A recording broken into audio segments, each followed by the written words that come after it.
Those alpha channels, when used in conjunction with the calculations command, can create some very intricate masks to which you can apply some very interesting effects. I have this lamppost right here at the center of the painting. I got the actual file open in the background here, so let's go look at that. Right here.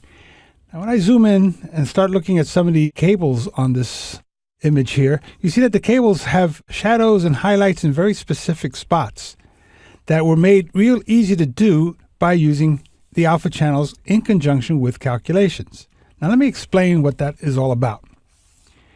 We have here a little ring. It's very easy to make this ring look three-dimensional using things like layer styles. I'll just go into that layer and hit it with the layer styles and say, give me a bevel and emboss. I'm going to increase the size like that, and let's make this more of a reddish tone so it doesn't look so deep there.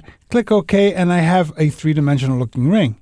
But you notice how it's evenly lit on all sides?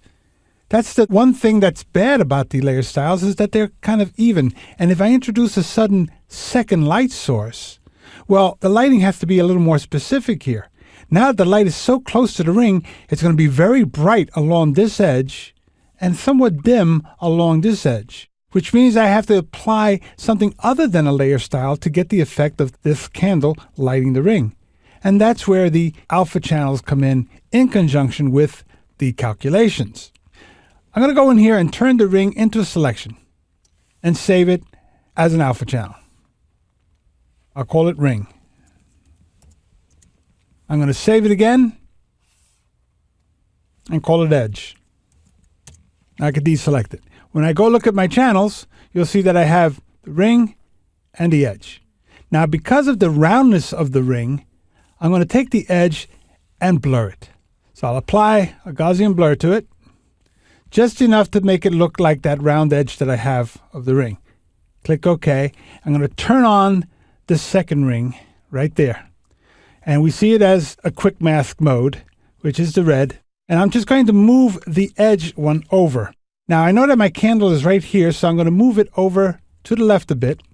I'm using the move tool, and I'm just moving it over to the red, using my cursor keys to move it over, just like that. So I see this little overlap right there. That's where I want it. See the overlap? And maybe move it down a little bit. And actually, I got to move it up. There we go. There's the edge that I want for where my candle is, right there. And there we see it on this side as well. So now here's where the calculations comes in. Because what I want to do now is have an alpha channel that exposes just those areas of the ring. So I'm going to go in here and go to my image, calculations. And what I'm going to do is I'm going to take the ring up here and the edge there, and you can see what's happening. I'm subtracting one from the other, and it's giving me a drop shadow, which is the way drop shadows were done back in the days when there were no layer styles or layers for that matter. So by putting the edge up here and the ring down here, we'll get the inside of the ring being exposed. Remember that white exposes to the effect, black protects. So I send the information over to a new channel like that, and I have this new channel which exposes that part of the ring to the effect that I want to have. Going back to my image, I can then apply that channel, which exposes that area, and in a new layer, I will apply that yellow that I want to be the light of the candle.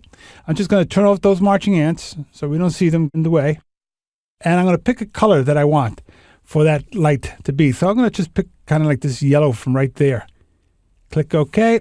And with a paintbrush, nice big soft brush, big brush like this, set it 100%. I'm going to go in here and just apply a tone right through there like that.